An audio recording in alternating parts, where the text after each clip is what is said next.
Season 1 Special, The United States Election 2020. All right, we're live in our first ever episode, live of Quantumly Leaping Podcast. So this is me, Hisham, and This my is partner. Jim Pagiamsis. We're excited to have this again, this live episode of Quantum Leaping. We had a huge success doing about 16 episodes from March till about September. And we'll talk about that here throughout the show, but it's great to do a live show today on an epic evening. We have some funny stories to share. We have some cool props that I'm going to share, that Hisham's going to share. And we talked about this for a few weeks ago. And we're here tonight to talk about a few things. And I know people have a little bit of time to hear us, because obviously people are going to be glued to the TV. So thanks for anyone who has joined us tonight. Thank you for tuning in. Yes, and I know that we're, we've said that we are not a political podcast or anything. But we realize that politics gets into everything. And we have talked actually in many episodes about things like climate change. We have talked also about the misinformation and the role of social media. And in every episode, mostly in every episode, there was a political side of it. And of course, the United States is one of the, if not the biggest political player in the world. And everybody watches the elections every year. But this year, I believe this year is different, right, Jim? I mean, this is an election like no ever before, right? It is, and so we're gonna get into that. But before we do that, I'll take control of the interview here for a few minutes. So part of what has occurred is 4 years ago. We're gonna go back in time. We're gonna take the quantumly leaping back in time. And 2016, I think it was, this time November, Hisham and I actually met through a friend of mine. We run a movie group called Work Hard, Play Harder Toronto. You can find it on Facebook. Shout out to my friend. He's relaxing at home today. And so Hisham comes out to that event. And it's an open event for anyone to come out. So he comes out, and there was a few other people there, and we were watching Doctor Strange that night. Okay, and this was probably a 7:00 show, so I think Doctor Strange with Benedict Cumberbatch, and it was a really good film. So we get out of the movie, and it was 10:30, 11:00 or so. I believe so. Yeah. Yeah, about that time. About that time. And then we take a photo of everyone who's attended the movie. And Hisham is our MacGyver at arms here with the photo. We take the photo, we say our goodbyes, and we went separate ways. Well, lo and behold, we get back, and the elections still haven't finished yet. Right? Yeah. Do you want to take over your perspective on the night? I think I remember it that way. You want to add your part there, Hisham? Yeah, but I do believe that at that time there was a clear leaning that Donald Trump, who was not a president at the time, or candidate Trump, was leaning to win. And you remember, before we going, everybody has an expectation, and most of the people, when we went out, including you, we're looking at us like, oh my God, may I? Sure. What happened? Because I was leaning towards this person here, and I told him, what happened? Well, what happened was my reality did not come true. Well, I don't know about you, but I think that night Doctor Strange have changed the space-time continuum in a way that most people on this planet did not expect, right? Yes, yes. So the joke has been for 4 years now, Shama. We have a conversation about this. We always talk. I always joke about quantum realm. So about 5 days ago, when we're preparing for this pod live, I told Hisham it's too bad that Doctor Strange is not coming out till next year. I just made it out there. Well, lo and behold, about 30 seconds later, I get this text from Hisham saying, "No, it's 2022. I don't know, April 2022. It's coming out." And I was saying, well, I think Marvel messed up. It would have been perfect for them to have it, fix the quantum realm 2020. So we'll Probably they were afraid that it's gonna screw it even more. Yeah. So that's why didn't they go and say like, we're gonna take it 2 years after that. Yeah. So we'll do. I was telling you, Sam, we'll do in season 3. We'll do a special 2022 version. Well, we'll do a podcast then, and we'll scroll it back to 2020, and we'll put a 3-parter together or something.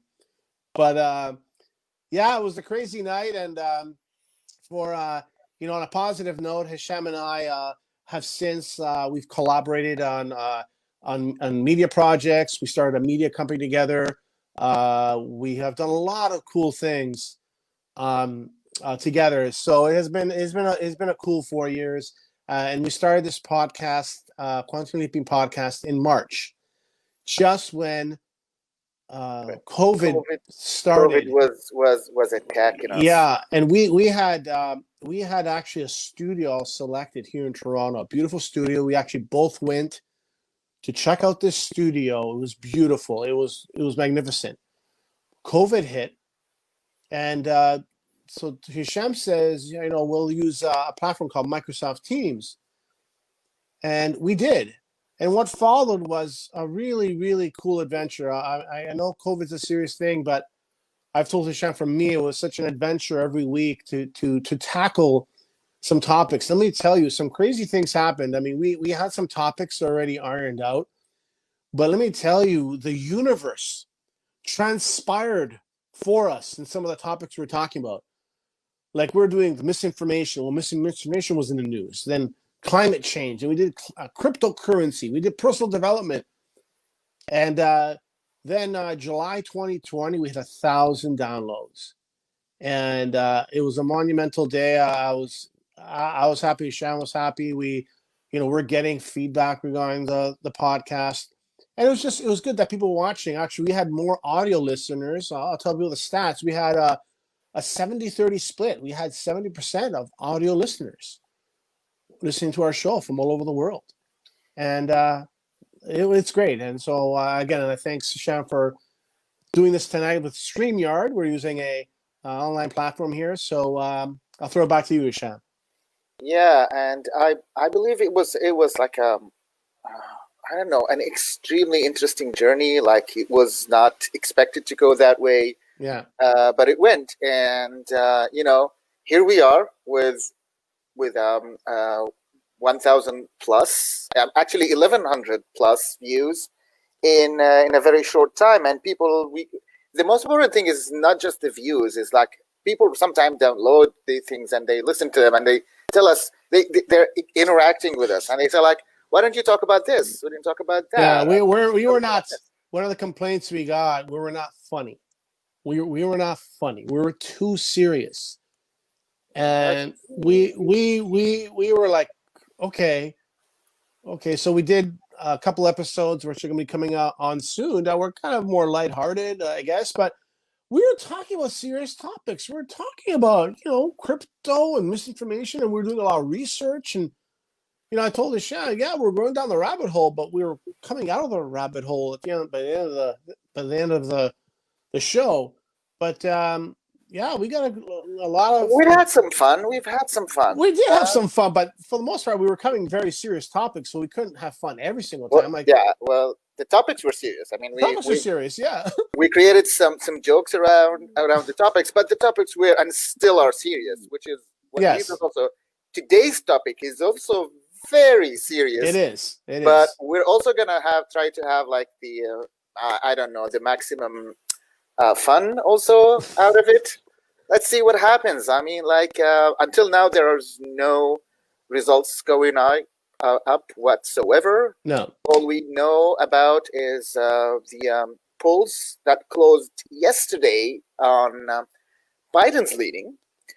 But there are a lot of people who are saying this might not be true because first 2016, and there are other 1, 2, 3, 4, 4, which is going to talk about them tonight. So here's to you. You said you're expecting Biden to win. Yeah, I picked Biden. I think I think he would be a very serious president. I think that yes, he's going to inherit a very tough situation. There's no doubt he's going to inherit a tough situation. But I think we need some more stability. We need a leader in there.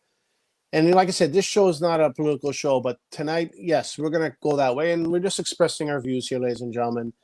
And, I think that the United States has been through a tough 4 years. Yes, maybe the president, I agree, maybe he has done that. I'll give him some credit. The USMCA, yes, he's done some good things. But I think that, he had a big opportunity, our current president had a current opportunity to be that leader during COVID, and he didn't, and he continues not to. And I'm going to sway just to another topic here. The sports industry, took notice, and the basketball finals were delayed about 3 days due to an incident that occurred, and it affected hockey, it affected baseball.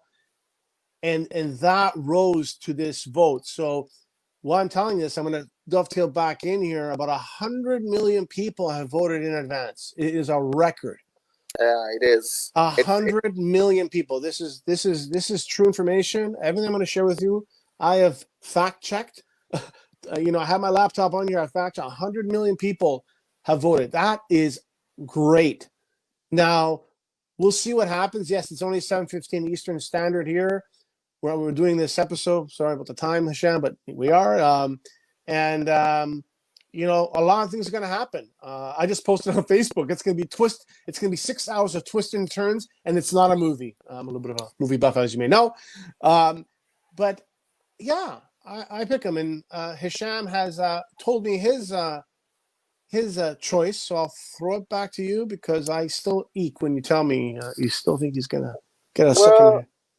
It's not a choice, but it's okay. Like my own look. I mean, like I'm looking into these things, and I say like it might be Biden, and it also might be President Trump again, because we see that both sides are eager to go to go and elect, but the thing is, the Democrats or the Democratic voters are sending mail-in ballots, so by mail, because they don't want to go to that. But while most of the Republicans or Trump supporters are willing to go on the election day personally to do that, and so it might be that he would win at the beginning, and maybe after the election, after counting the ballots, all of the ballots he might win, or there's going to be a lot, like we're going to talk about that, which is he might not accept the results or anything like that. But here's what I think. I mean, like, if President Trump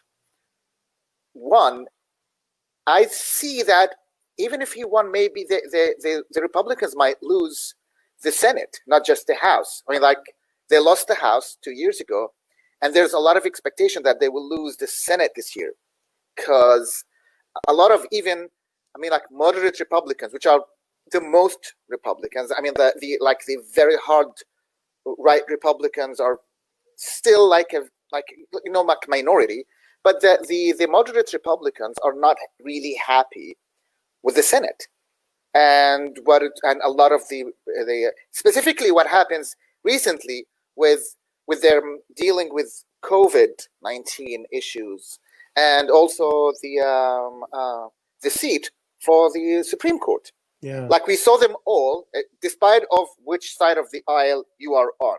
Again, we're not trying to show our political thing.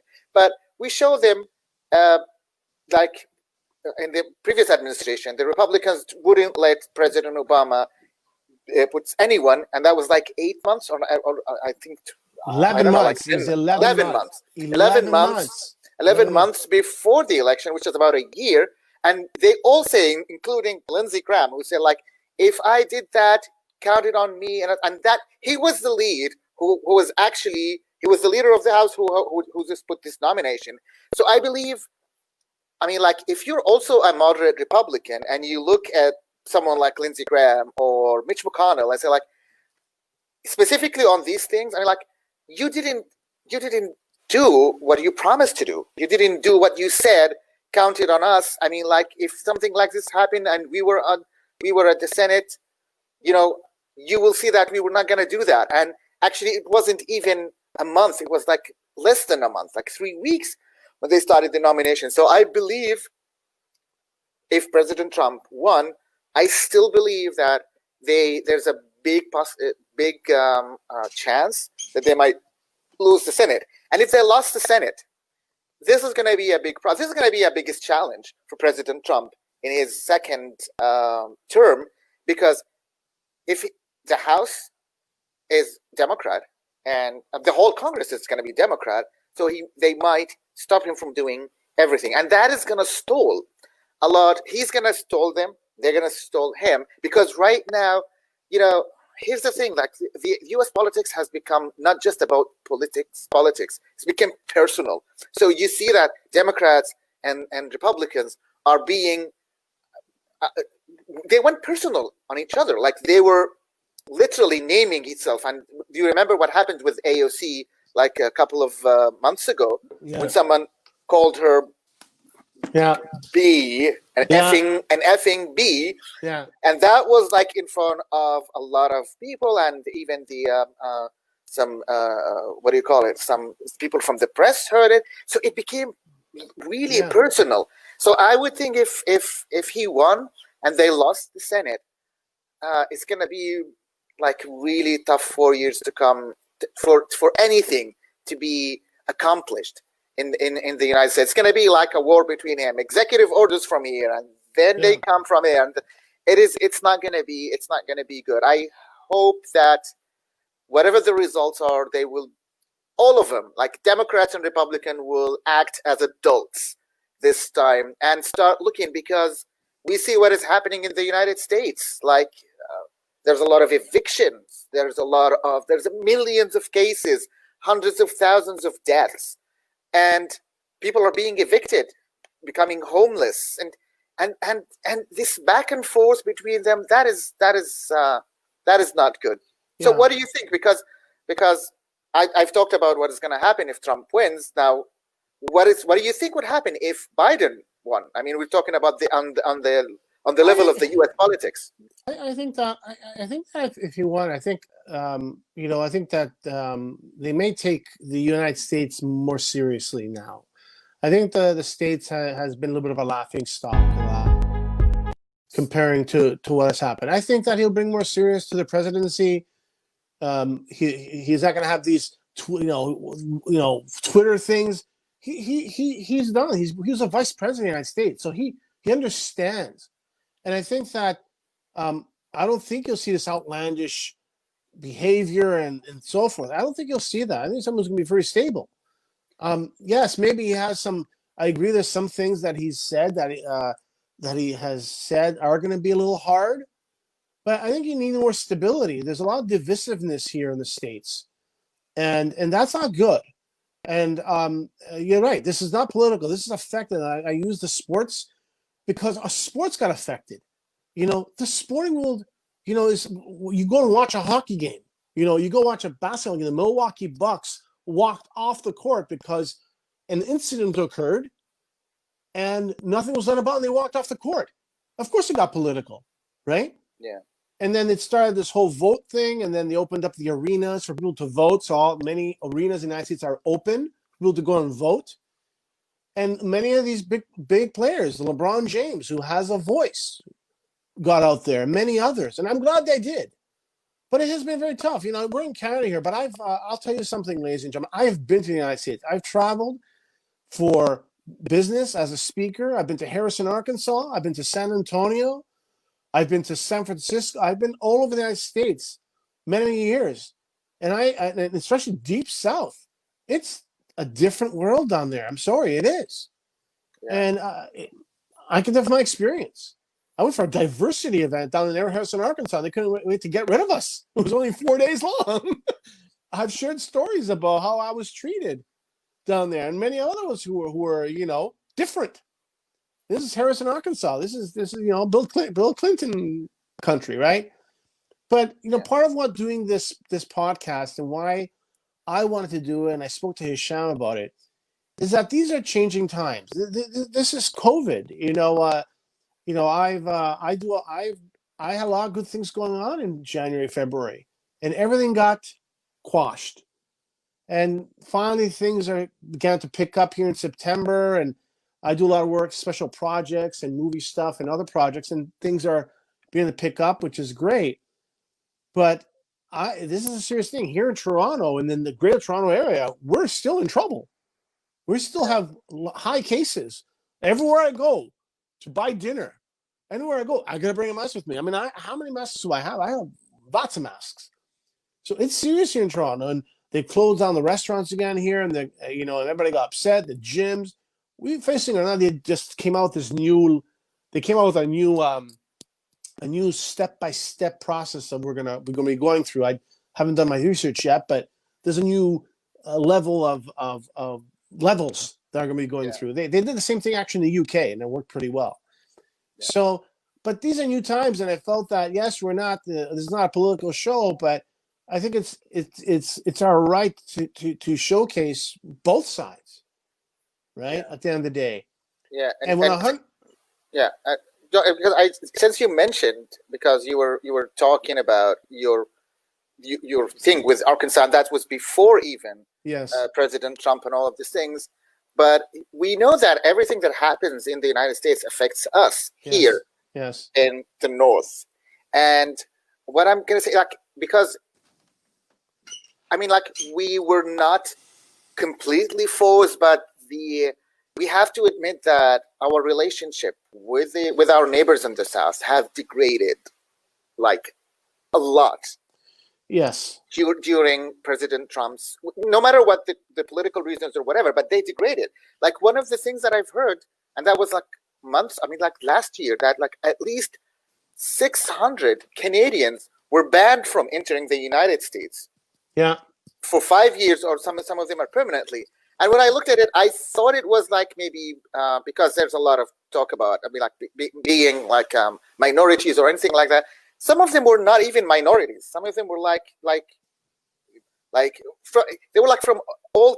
There's a whole thing: whites, browns, blacks, Europeans. I don't know, Hispanic, Middle Easterns, everyone. And the 600 is a variety of people from all types, and it shows you that it wasn't just about, the administration doesn't like the minorities, as they take. It was any Canadian some people were banned for the smallest mistake on their applications. Yeah. They come, and what was usually, I've been to the United States many times, and sometimes if there's something small on your application, they would tell you either, well, we'll fix it here, or, oh, fill another one, just make this one. It wasn't like this. And now the smallest mistake, they would take you out. Here's one story. I have a story to share too, but go ahead. I have a story. Yeah, go ahead. Yeah, let me just share a story for a friend of mine who's going, he's also in an IT business, and he's going always to the United States. He was born in Brazil. He came here when he was 3 years old. So the only passport, the only nationality that he has in his life was Canadian. And then when he went 2 years ago or something, and the person on the passports, he was telling him, you need a visa. Where's your visa? And he said, what visa?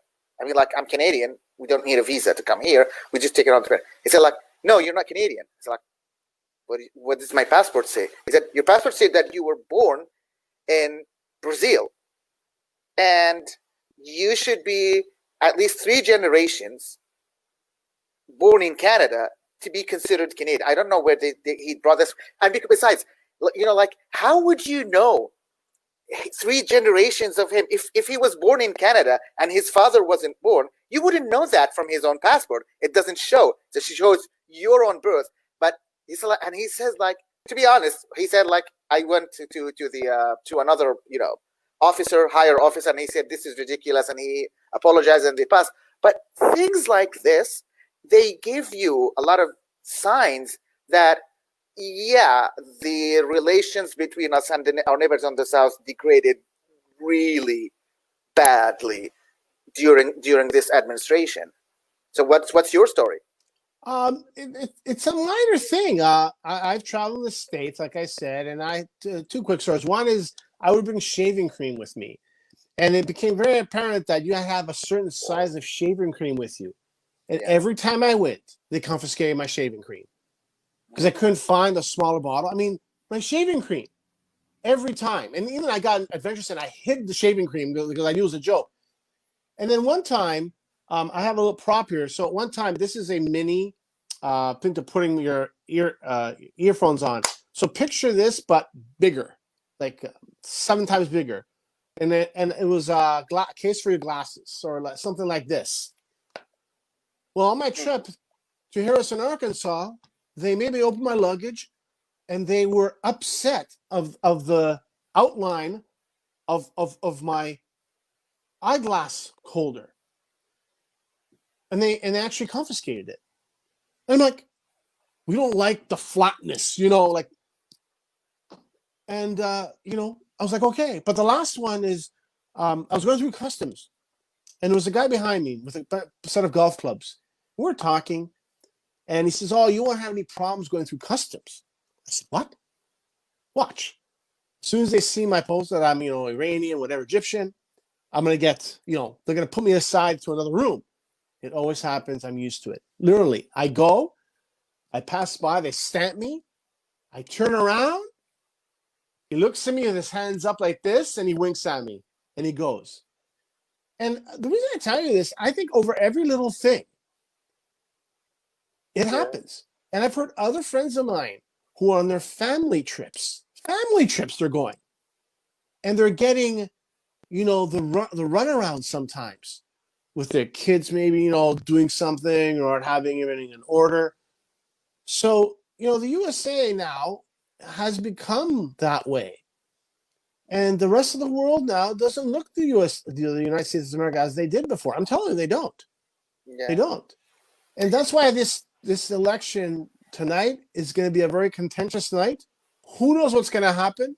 I'm going to try and stay awake till about 12 or 1 if I can. And then, we'll see. But it's been an interesting 9 months. Hundreds of thousands of people have died of COVID, and that's not good. And this president, unfortunately, has not been that person to take ownership of it. And, he wants... And just to confirm what has happened, I mean, that's happened even way before Trump. I have to tell that. But it shows that systemic racism does exist in the United States way before even Trump. I mean, it might have been blown up to the roof. Yeah. But it's there, and I have to give him this. The first time I hear a candidate who's admitting that there's a systemic racism was Joe Biden, probably because of the whole thing that's happening. But I've never heard any president or any candidate talking about it before. And just as a quick example, when I first came in here to Canada, I wasn't even a Canadian citizen yet, or even just, I met this very nice family, Canadians from, Sri Lankan origins. And they say, like, why don't we go to Buffalo to come with us? At the time, I was having a Jordanian passport, and I was having 5 years visa to the United States, so I no problems. But when we went all with the same car, and it's like, we look like, they look at us, and we were all like, they are the Canadians, and I'm not practically Canadian, but I have the visa. But they let me go, and they take them. They questioned them, and they searched the car and all this thing. And I just passed before, and we were in the same car, but I passed. And I was waiting for them for more than an hour because they were questioning them. Why are you coming? And it tells you that it's not just about the nationality.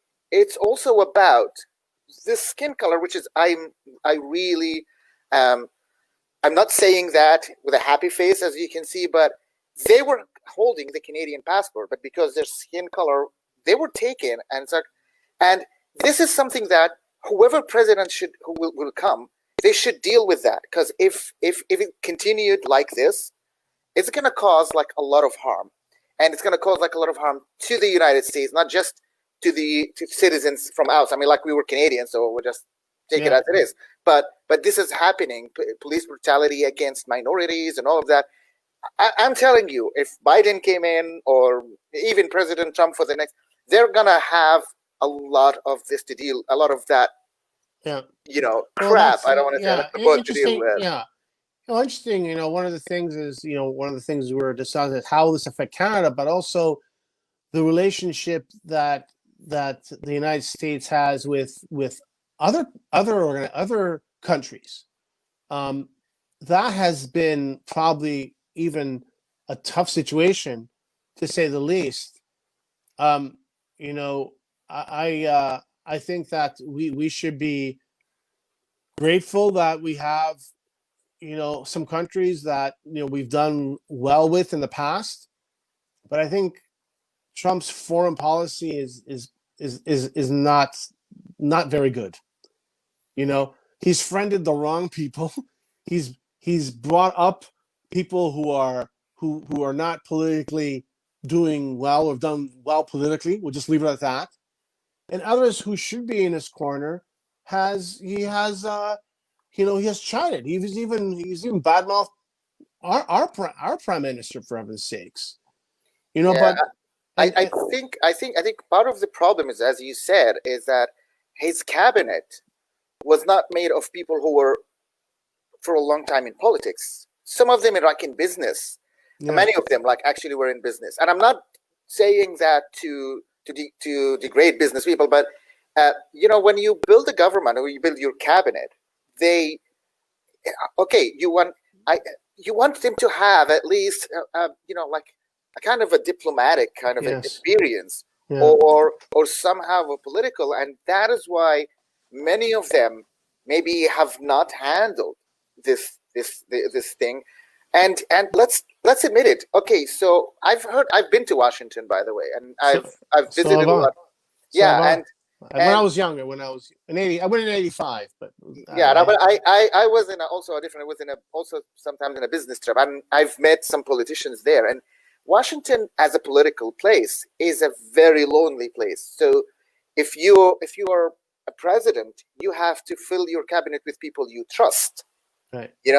Because other than that, you're practically screwed. You cannot trust anyone in DC. That's what they say. Yeah. I'll tell you a funny story. I was actually, about 3 years ago, I was in line for 5 hours waiting to meet Guillermo del Toro, director, because I was in The Shape of Water, which won Best Director and Best Picture.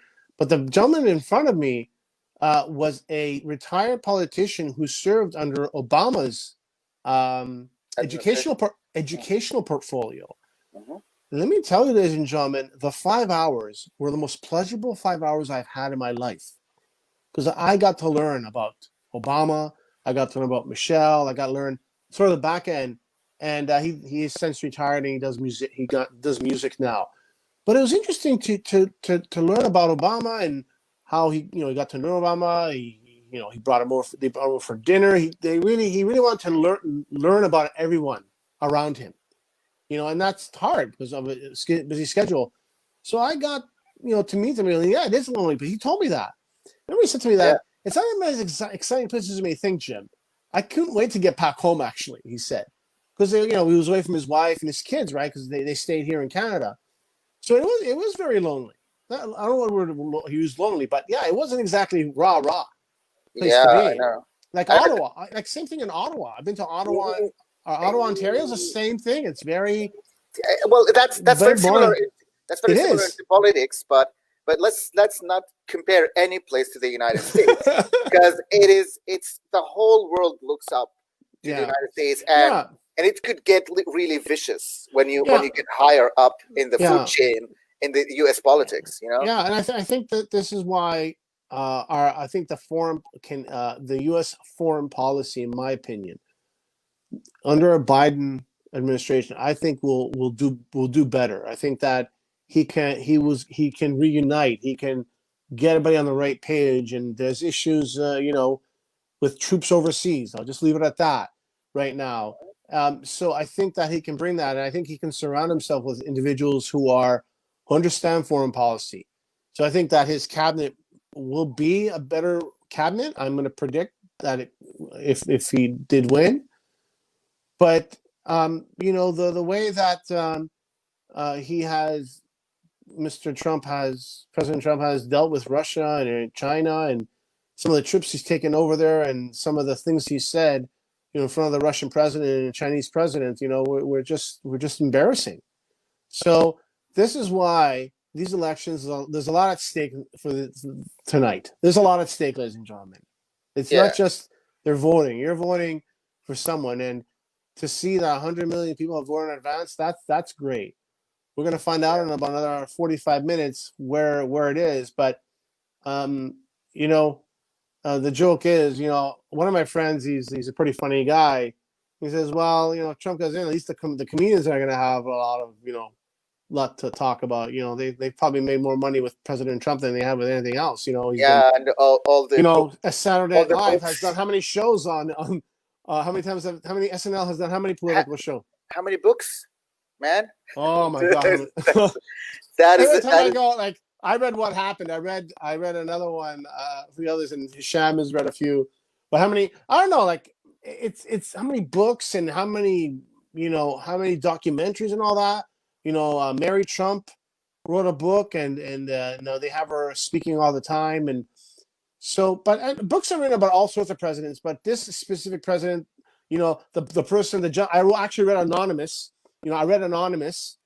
And it was nothing, which is not anonymous anymore. Mike, a gentleman by the name of Mike Taylor, who served as the senior, what was he? The senior foreign. I think it's like something called foreign policy advisor. Senior foreign policy advisor. Something like came that. out about a week ago and said that it was him after denying it for a lot of times, and President Trump called him scum, called him nobody of interest, doesn't know him, although he's taking pictures with him. So, I don't think it was, I feel sorry for him because now he's, already knows who he is, and good luck getting a job, but maybe good luck on him. But well, that's just saying politicians can handle themselves. Don't worry about it. Yeah. But we have to give it that President Trump was a businessman, so he couldn't fill his cabinet with politicians that he trusts because he couldn't trust any of them. Yeah. So when he filled his cabinet with those people, I think that was one of the reasons, that because they were also not diplomats, they didn't know about politics or how to handle that, which is just a tough and difficult thing to do. It is, and this is maybe why there was a lot of problems when it comes to international relationship. But that would lead me also, because we're talking about international relationships, and we're talking now about, so let's say that, okay, international relationships also goes to another thing on global issues. Like, what about global trade, which also degraded a lot, like with all the tariffs and all. And I know that some industries in the United States benefited from all of that, but some of them did not. Some of them actually have been like suffering from a lot of those things. Yeah.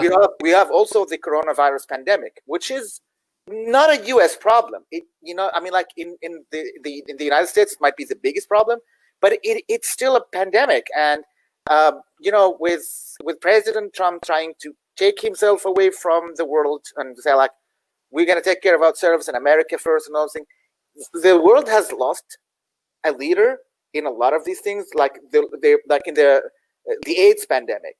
Remember when Reagan, and they didn't play a role, and how that played off. But I remember on President Obama when the Ebola pandemic happened, and the U.S. played an international role in controlling that. Not just that, we're also talking about things like climate change as well. And international relationships. It's all being. What can I say? The whole thing sounds like now what we can call it. A slang called fakakta. It is a fakakta because it's like a plate, like these delicious Italian plates that they have a lot of ingredients. You don't know what they are, but they're like, it's a fakakta. But in this place, it's not a delicious. It's not a delicious, plate. Yeah. So what do you think? I mean, No, I we know about coronavirus, but what do you think going forward? I mean, sorry, sorry. If Biden won, it's too much, right? I think, again, I'll be very clear. I don't think that, obviously if Biden comes in, is he going to snap his fingers and things are going to get back to normal? No, it's not going to happen. He's inheriting a very, very tough situation. There's no doubt. Unless he is on Bewitched. Yeah. He can snap his finger or wiggle his nose. Or Thanos, or Thanos with the you remember Infinity Stones. Yeah, you remember Bewitched when Samantha was wiggling her nose and then everything, so he cannot wiggle his nose. But this is where I'll go back to something. I already mentioned this. I think that he's going to inherit, yes, a plate of whatever that word you just used. Crap. But what I do believe is I think he has the leadership, the know-how, and the people that he can attract that could assist in beginning to handle some of this. We've had about 3 weeks ago, there was a big report that Russia and Iran were hacking into to affect the U.S. Senate. It was this big FBI came out and that's gonna be our next topic. But yeah. So maybe I'm skipping ahead a little bit, but I think that he can bring the right community of individuals to help out with these international relationships that are strained now. I'll use the word strained. Okay, they are, and maybe they're not public about it. Some of these big leaders, maybe they're not. Maybe they don't want to. Maybe they're afraid. I'll give credit to Justin Trudeau and Christopher Freeland and some of the other politicals here in the States. They refused to be bullied by Mr. Trump during the USMCA negotiations. We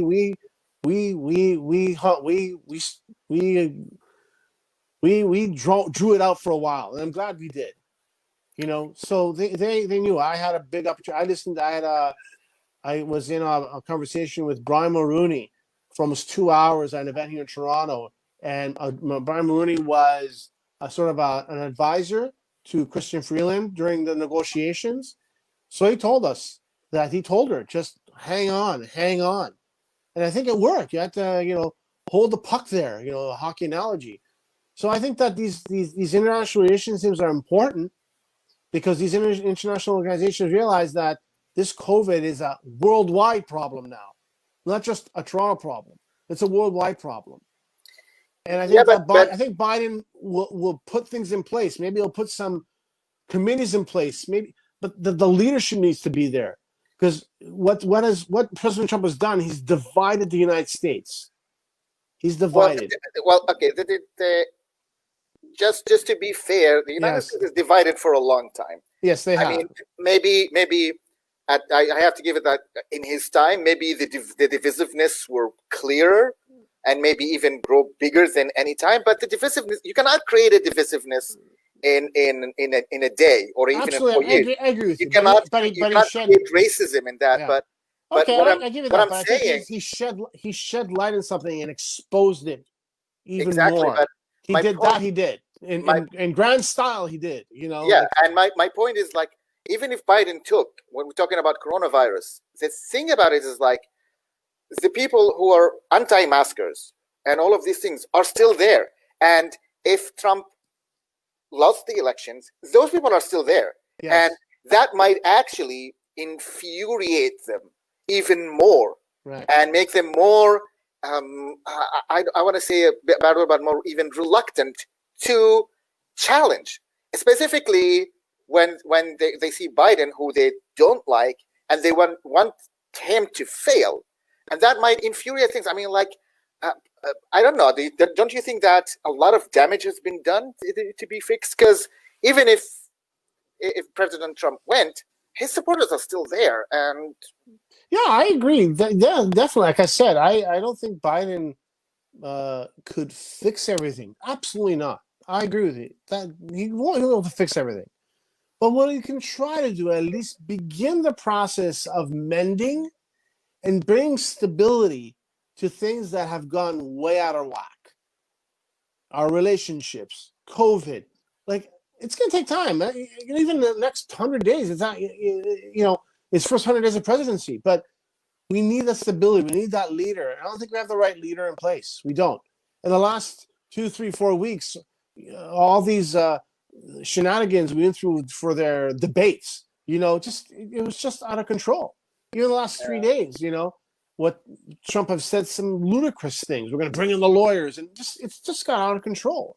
So tonight is a much different night than 2016, Hashem. 2016, oh, it is. It is. Hillary Thatcher is going to win, but Jim Comey, came out and with the email thing, and that kind of, it's in the book. He kind of took her sales away, 10 days away. So I don't think that was. I mean, like that definitely has played a role, but that played a role. I think there were a lot to it. Hillary Clinton, let's admit it, she wasn't likable. Okay. From day one. Yes. And I think the Democratic Party made a huge mistake at that time, preferring her over Bernie Sanders. Yeah. Because most of Bernie Sanders supporters at that time went not to Hillary, even though he endorsed her.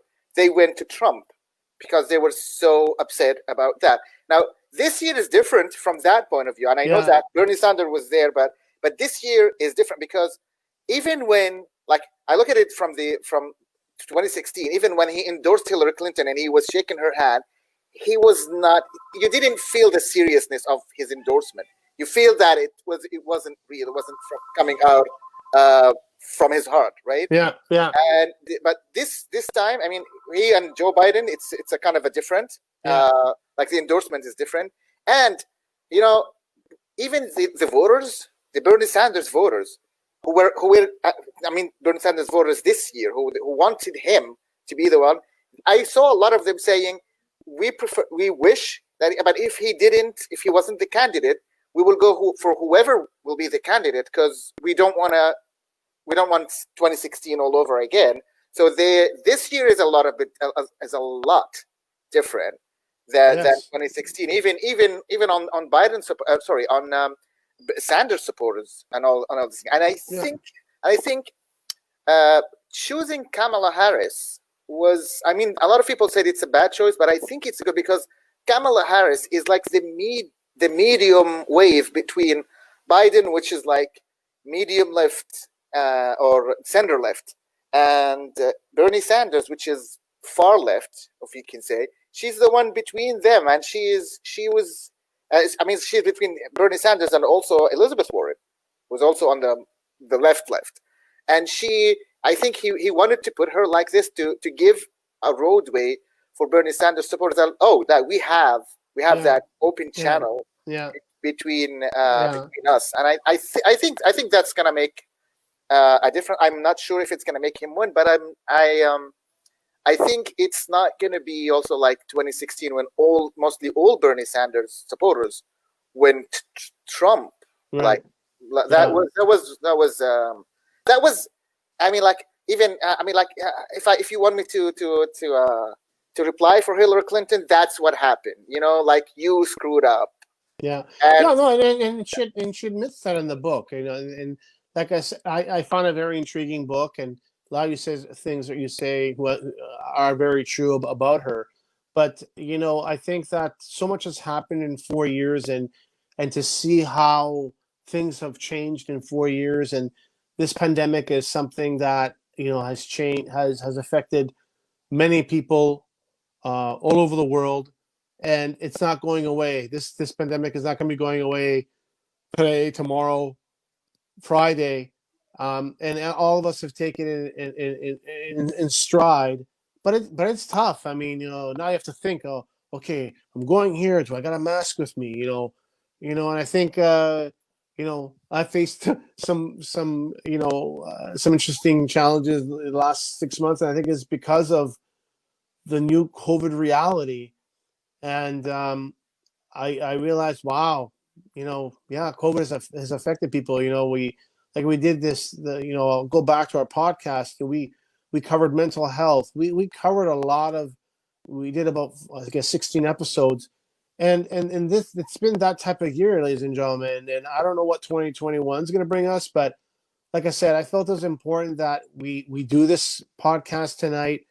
We talk about both the candidates. We talk about how it's going to affect Canada, how this is going to affect global issues, climate change, election security. Yeah, and since you mentioned mental health, I think Yeah, it's also gonna play a lot of role when it comes to Affordable Care Act, or known as Obamacare, because that is that's it. very Yes, that's very on the line for it this is. specific It election. is. They're in the courts right now. Uh, Yes. I know, but there's also one other thing that still also worries me about the election security. Like, Yeah. so as you said, we've heard a lot about the external, let's say, interference, like Russia, China, Iran, and let's be clear about that. It's not the first time. The American election is a very attractive thing for everyone to interfere with, because they know that it's going to affect them. They want to sway the election for the candidate who might support them or might give them Yeah. like the more carrots and something like that. But Yeah. this year also is not just about the extra, because that happens every year. This year, I'm also worried about the internal fraud or fake fraud, like what they said, like Bill Barr is talking about and he's like the attorney general, the federal attorney general for the United States. He says like about mail-in ballots fraud, but that's a constitutional thing. That's in the Constitution. You cannot say that. And people were doing that for decades because that was the only way. And for him to come and say that that causes fraud, this is really scary. And Yeah. the fact that President Trump might not, which is also a possibility, and he actually said that himself. I'm not making anything, or I'm not trying to be political, but he said that there's in a way or another that he might not accept the elections results because of the mail-in ballots fraud or whatever it is. And the fact that the cabinet around him are saying that, like Bill Barr, Brett Kavanaugh, and a lot of people, that worries me more, because this is an internal stuff, and it could create a lot of more even divisiveness, and God forbid, like an internal struggle. I don't want to say a bigger world than that, but Yeah, I agree. And like I said, I've read a fair amount of articles about this. It's extremely concerning. I think that, yes, it's not the first time. I've spoken to Sham about this. I've asked him a lot of questions regarding this, and he's told me a lot of insights about this. And it's tough to listen to. We have enough issues, and now we have foreign adversaries who are, putting their hands in. And I know that Russia, there was all these shows that I saw and what they did in the 2016 election to create Facebook ads and so forth. I mean, I saw with my own eyes. I mean, wow. I mean, the lengths that the Russian government did at that time. But this doesn't absolve anybody else. And this is why tonight is going to be, there's so many ramifications for tonight beyond anyone's imagination. And so much has been talked about. So much has been written about, talked about before this night. Thought maybe, Doctor Strange is not coming out for 2 years, but maybe things will shift. Yeah. When 100 million people vote, that's good. The next question is where do they vote? How many of them? And close to 8 o'clock here, we should be done here. We'll probably done here in 6 minutes or so. But it's going to be an interesting week, to say the least. So, but I felt that we did this show. We try to stay in the middle, And if we did, and then I'll tell you, ladies and gentlemen, I'll speak on my behalf. Yes, we've mentioned both Trump and Mr. Biden, and we've gone left and we've gone right. That's a democratic right, okay? But at the end of the day, we come back down to the middle. The ship may go left, may go right, but at the end, we're going to come down the middle, and really state that do your own research, do your own fact checks, ask questions, get involved, in your community. If you want to make impact, then do it in your area. And that's something that people have asked me about. I'm involved in Cycle Toronto here and about cycling and all that. But we want to get involved and do something about it. We can't have armchair quarterbacks. I'm not going to be an armchair quarterback on Monday Night Football and say, you should have did this, you should have did that. So at the end of the day, what I'll end up with is this, is that, yes, we started off, kind of funny, this is what happened to us 4 years ago. But at the end of the day, we've talked about a number of things, and all serious topics that have to be dealt with in some way. Now, is Biden going to handle this in the first 100 days? I think he's going to have the most interesting 100 days of his life. But I think what I hope that if Mr. Trump wins, you will see the same type of things happening. And I don't think that's a healthy thing, not just for the United States, ladies and gentlemen. It's not a healthy thing for the rest of the world as well. We do a lot of trade. Canada is one of the United States' biggest trade partners. It is the longest borders on this planet. We trade with the United States lumber, milk. What's another one metal? Yeah, I think it's easier to say the things that we don't trade with the United States. Yeah, that's easier to count. We probably nothing that the border now, ladies and gentlemen, as of we're doing this podcast, is closed. There is no traffic allowed. Even people have tried and got arrested. Unfortunately, they have. There's only commerce going back and forth. No traffic. Niagara Falls is a ghost town now, right? Yeah. So we are in this still. And I felt that I appreciate, Hisham and what we've done. It's been an interesting year, but I'm grateful that we did this podcast because I think it's important that we're getting the word out. We're stating the cases, but we want to enable everyone to do their homework and do the research. Do it. No, we're not. Yeah. We're not holding you back.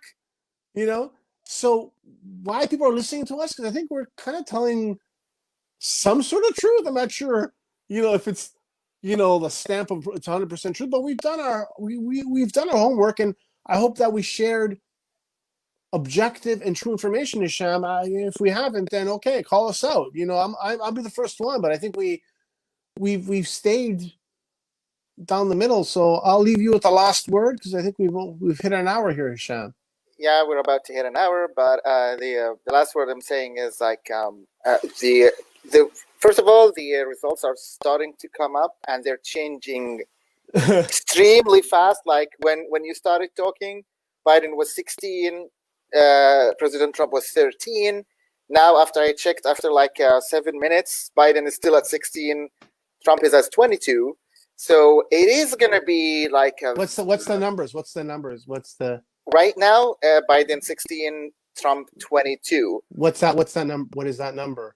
The Electoral College. Oh, Electoral College. Okay. Yeah, until now. I mean, this is very primitive. Yeah. And as I told you, 7 minutes ago, Trump was at 13, Biden was at 16. So it is.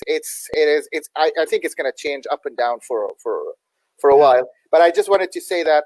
One of the books that I've read is this book. I mean, of all the books that came out about President Trump and his administration this year, this is the only one. And it's because, that I most of the people who wrote that, I think they have something, but this is a family thing. And it's not just about Trump, it's about the family that he came in from. And this is what I fear is that he might lose.